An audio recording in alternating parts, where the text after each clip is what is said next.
E aí, torcida apaixonada do Vascão? Estão prontos para mais um mergulho nas novidades do nosso querido Vasco da Gama? Mas antes de começarmos, já sabem, né? Se inscrevam no canal e deixem aquele like para não perderem nenhum detalhe do que está rolando no nosso amado clube. O Vasco entrou em campo no Castelão em busca de consolidar um momento positivo após 2 vitórias consecutivas, mas encontrou um Ceará bem organizado e com estratégias eficazes que expuseram as fragilidades da equipe de Fábio Carille. Desde os primeiros minutos, ficou evidente que a ausência de Felipe Coutinho, poupado por controle de carga, e outros desfalques estratégicos prejudicaram a fluidez do time, especialmente no setor de criação. A atuação discreta de Payet como substituto reforçou essa carência, com o francês pouco participando das ações ofensivas. O primeiro tempo foi marcado por um Vasco apático, incapaz de criar oportunidades significativas e vulnerável defensivamente, resultado de erros individuais e falta de sintonia. A abertura do placar pelo Ceará, com Pedro Raul aproveitando falhas de marcação, exemplificou a falta de concentração e organização do sistema defensivo vascaíno. A dupla João Vitor e Lucas Freitas teve dificuldade para conter o ex-atacante do Vasco, que dominou as jogadas aéreas e foi decisivo nas bolas levantadas na área.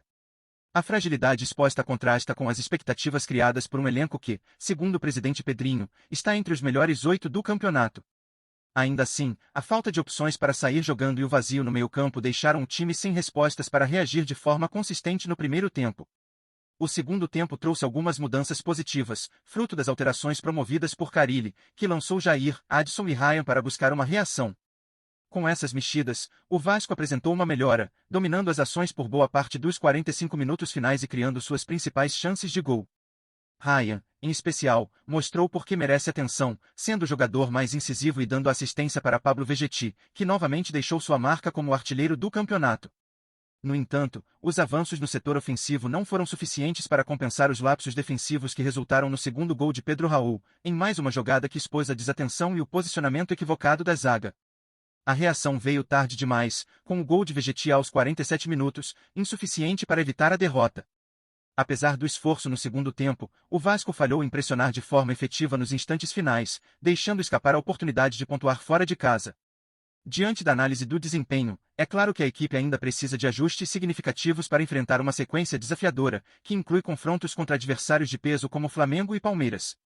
O técnico Fábio Carille não escondeu sua frustração na coletiva pós-jogo, criticando a postura da equipe e destacando a necessidade de mais atenção e intensidade em campo. Payet, um dos jogadores mais aguardados desde sua chegada, voltou a decepcionar, mostrando que ainda não conseguiu se encaixar na dinâmica do time ou substituir Felipe Coutinho à altura. Por outro lado, a entrada de jovens como Ryan trouxe um sopro de esperança e a possibilidade de renovação em um elenco que, apesar de robusto, não tem explorado todo o seu potencial. Além disso, a dependência de Pablo Vegetti para balançar as redes é preocupante, indicando a necessidade de alternativas ofensivas mais diversificadas para aliviar o peso sobre o artilheiro do time. É válido questionar como um elenco considerado de alto nível pode ter um desempenho tão estável fora de casa, especialmente contra adversários que, em teoria, não estão entre os favoritos ao título. A falta de consistência entre os setores e os erros recorrentes precisam ser corrigidos com urgência se o Vasco quiser se manter competitivo e justificar as expectativas criadas no início do campeonato. A gestão do elenco, especialmente em momentos de desfalques importantes, como o de Coutinho, também é um ponto a ser trabalhado para evitar atuações apáticas como a do primeiro tempo. A pressão sobre Fábio Carille aumenta, e a sequência fora de São Januário será um teste crucial para medir a capacidade do time de se reerguer após uma derrota frustrante como essa. A resposta nos próximos jogos será essencial para consolidar a confiança dos torcedores e demonstrar que o Vasco tem condições de brigar pelos primeiros lugares. Apesar do resultado adverso, o desempenho de alguns jogadores no segundo tempo, como Ryan e Adson, mostra que há recursos dentro do elenco para promover uma evolução, desde que haja planejamento e execução eficazes. A derrota para o Ceará serviu como um alerta para o Vasco, expondo fraquezas que precisam ser trabalhadas com seriedade para evitar novos tropeços. Com 6 pontos em 4 rodadas, o time ainda tem espaço para se recuperar, mas o tempo está contra Carille e sua equipe. Mais do que nunca, é necessário encontrar soluções rápidas e eficazes para transformar promessas em resultados concretos. A próxima rodada será decisiva para definir se o Vasco consegue retomar o caminho das vitórias ou se as preocupações se tornarão ainda maiores. A derrota do Vasco para o Ceará expôs uma série de fragilidades que vão além dos aspectos técnicos, colocando em evidência falhas de organização e concentração que influenciam diretamente no desempenho da equipe. O jogo no Castelão foi um claro exemplo de como pequenos lapsos podem gerar grandes consequências, com erros individuais na defesa, como o recuo de João Vitor e a demora de Lucas Freitas, permitindo ao adversário abrir o placar. No segundo gol, a desatenção na marcação novamente foi determinante. Apesar de mostrar uma leve melhora com as alterações de Carille no segundo tempo, o Vasco pecou pela falta de intensidade e criatividade durante boa parte da partida. A dependência excessiva de Pablo Vegetti para resolver os jogos preocupa, ao passo que nomes como Payet e Benjamin Garré ainda não justificaram suas vagas no elenco titular. Mesmo com momentos positivos, como a atuação de Ryan e a busca pela reação nos minutos finais, o Vasco deixou escapar uma oportunidade importante de somar pontos fora de casa. Com uma sequência desafiadora pela frente, incluindo confrontos contra Flamengo e Palmeiras, o time precisa urgentemente superar seus pontos fracos, alinhar seus setores e reencontrar a consistência necessária para se manter competitivo no Brasileirão. Antes de irmos adiante, dá uma curtida e clica no sininho para receber notificações no canal do Vasco para ficar por dentro de tudo. Vamos lá, continua aqui. Torcedor vascaíno, o que você achou do desempenho do time contra o Ceará? A derrota trouxe à tona questões importantes sobre a organização tática e a postura da equipe, especialmente no primeiro tempo. As falhas defensivas foram decisivas para o resultado, com erros que permitiram a Pedro Raul aproveitar espaços e marcar os 2 gols. Você acredita que o sistema defensivo precisa de ajustes mais profundos? As falhas de comunicação e posicionamento foram evidentes, mas será que João Vitor e Lucas Freitas merecem nova chance ou é hora de mudanças na zaga?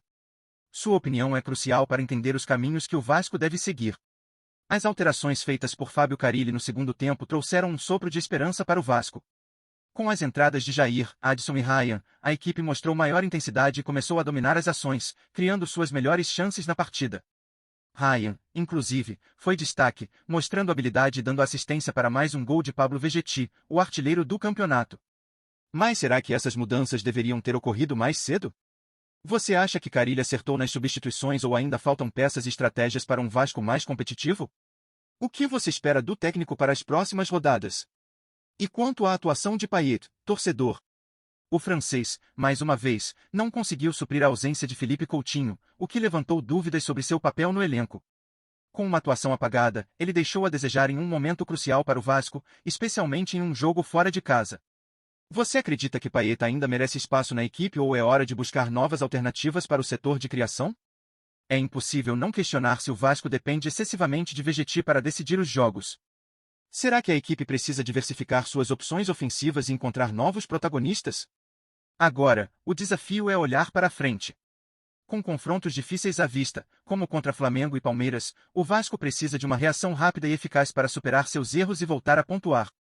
Torcedor, você confia que o elenco atual tem potencial para enfrentar esses adversários ou acredita que mudanças drásticas são necessárias? Carille tem o desafio de ajustar o time, tanto na defesa quanto na criação, e a sua opinião é fundamental para entender o que deve ser feito. O momento é de reflexão, mas também de esperança. Qual é a sua visão para os próximos passos do Gigante da Colina? Vem ver as novidades do Vasco todo dia. Se inscreve no canal e dá um like pra gente saber que você gosta. Fala o que você acha nos comentários, é super importante pro Vasco. Tchau, até o próximo vídeo.